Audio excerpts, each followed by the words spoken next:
Hello everyone and welcome back to a new review for Ryuuou no Oshigoto, episode number 2. And in this episode we had the shogi match and we had a good amount of insight to Yaichi's character.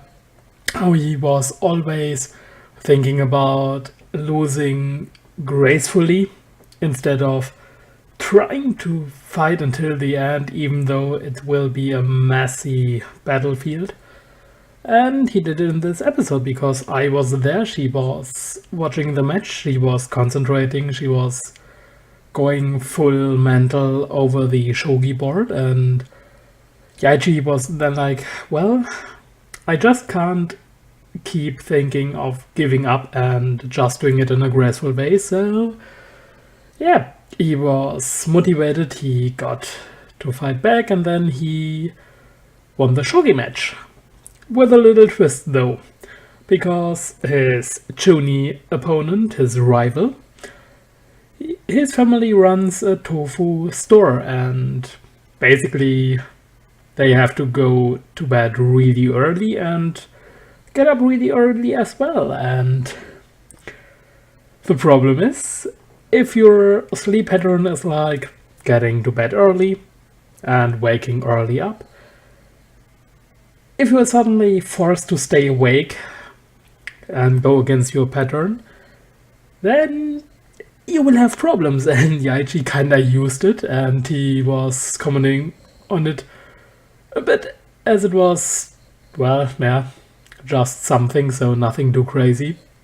And he's like, yeah, it's not the best way, but I won, so I kind of really liked it how it was played off as a joke, but I mean, who could you blame, right?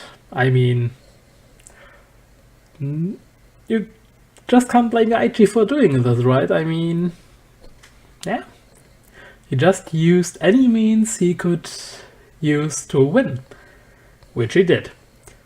And then we had the shogi stay over, the training session, and we had the jokes about him being a shitty loli king instead of a shogi king or a dragon king, and his sis made photos for evidence, and all these jokes, nothing too crazy. There was a shot of a bath scene. I don't even know why it was there in the first place. It was totally pointless. I mean, you could just have say the girls, well, yeah, we are taking a bath, or the bath was good. But now we got a shot, nothing too fancy, so it was just a very, very brief scene, so yeah, okay, it was there. And then we got into the main bits with Ai and her family, because I was doing the shogi fights at the shogi center and she was winning a couple of times in a row. And then when she wanted to leave with Yaichi, her parents were there. They showed up and they wanted to take her home. Here we have the family setting that Ai's father married into the family, so basically he can't say anything. So his wife is the boss. And he kind of wants to support her. He even tried to stop his wife, but she was like, yeah, stay quiet.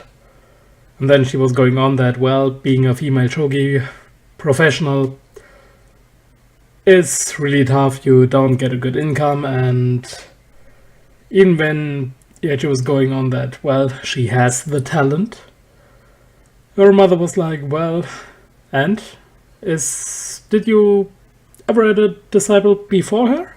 No, so where's the proof in your word? So a solid statement from Ai's mother, so I really, really like that aspect, even though the way it was played off, the super serious, stern type of figure,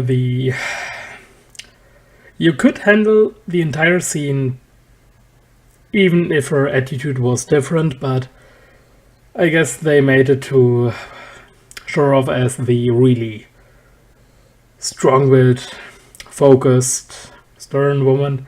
And then by the end, she will probably be like, well, yeah, okay, you proved it, so here we go. The thing is, yeah, she explained that for the kind of entrance exam to the shogi group, she has to play against several people and they will judge whether she can join or not. So it wasn't even the topic of winning or losing. So even if she plays against a shogi teacher who is basically a judge there, and Ai is losing, but the shogi teacher sees or knows that, well, she has the talent, she just needs to train major and so on, so yeah, she could basically pass. But Ai's mother was basically like, yeah, if you say she has the talent, then she should just win, and I will let her stay if she wins against all of them. And then I was basically going on like, yeah, I will do it. So yeah.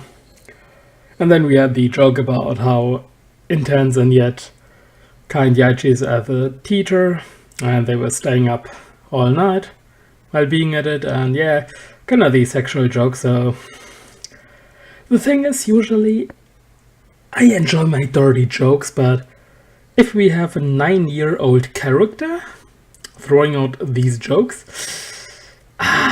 it feels just wrong. I mean, it feels really, really wrong, and I say that as someone who likes his fan service and who likes dirty jokes. So yeah, this is basically my take on the show, but aside this, I enjoy it. It's really nice to see like this, and the Chuni style shogi match, it was really entertaining, so yeah. Really looking forward to see the next episode. That's it for now. As always, thanks for watching, and I hope I will see you guys next time as well. See ya!